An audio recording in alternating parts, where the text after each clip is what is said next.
to spend a good part of the year in the Vrindavan campus.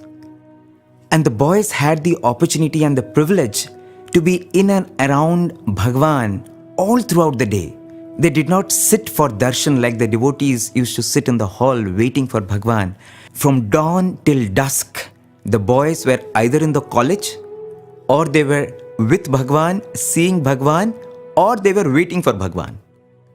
One day, when Bhagwan returned after granting darshan to the devotees, Swami was in the hall and there were a few elders who were seated at Bhagwan's lotus feet and a group of boys who were standing little behind.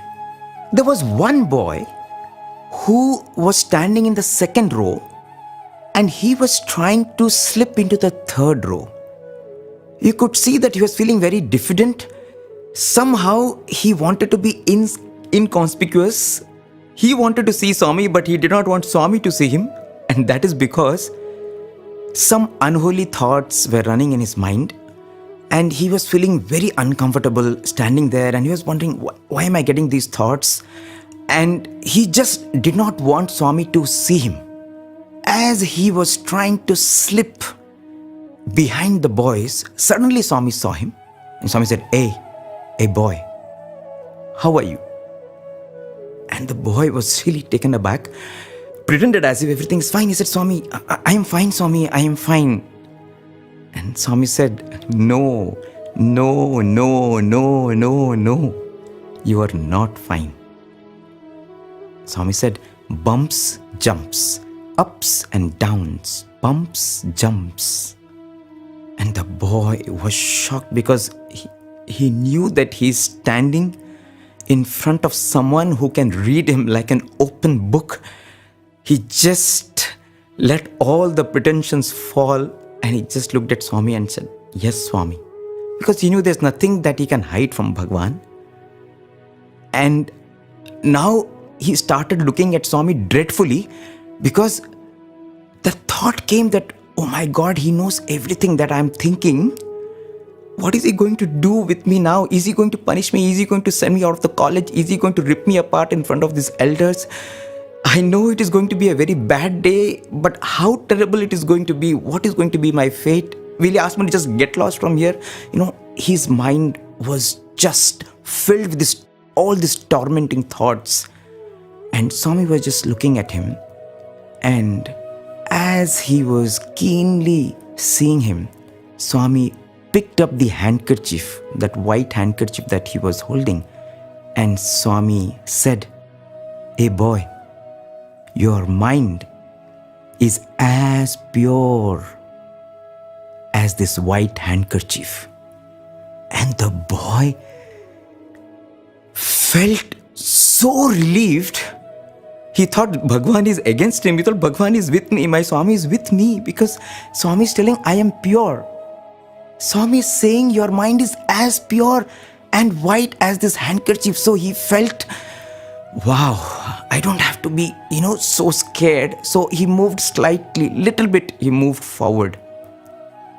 And then Swami again lovingly looking at him, Swami took that handkerchief onto his mouth. Now in those days, Bhagwan used to eat pan. In Indian tradition, we offer betel leaves and betel nuts to the Lord in many temples. When Bhagwan came in his physical form, we had the opportunity where Bhagwan physically partook those betel nuts and betel leaves. And the devotees who have seen Bhagwan in those days, they would always recall how beautiful Bhagwan's lips would look. He would look so charming with those red lips. And Bhagwan now took that white handkerchief and he wiped the corners of his lips with that handkerchief. And he showed it to the boy. And Swami said, what happened to this kerchief? Swami, there are some stains. There are red stains here. Swami said, why did it happen? Bhagwan said, see, it happened because I used the handkerchief, correct? It is the same. When you use your mind, obviously it will gather some stain, it will gather some dirt. Why are you so different?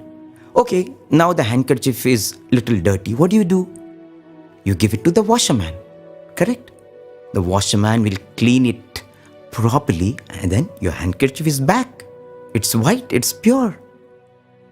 So what should you do when your mind collects some dirt?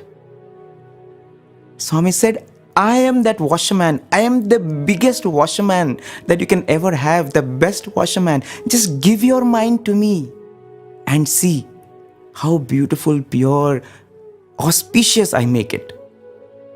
And the boy says, from that day, no matter what was going on in his mind, he never ever felt diffident to be in front of Bhagwan, because you're going into the presence of someone who is auspiciousness incarnate. He will only make you auspicious. He will make you pure. He'll make you clean. He'll make you white. Why should you ever fear? You're going to a Lord who is so full of love. This whole Shivaratri is an occasion that Bhagwan has given us where we can give our minds to Him. We do night-long bhajans. We do these long hours of sadhana on Shivaratri so that we can completely surrender our mind to Bhagwan.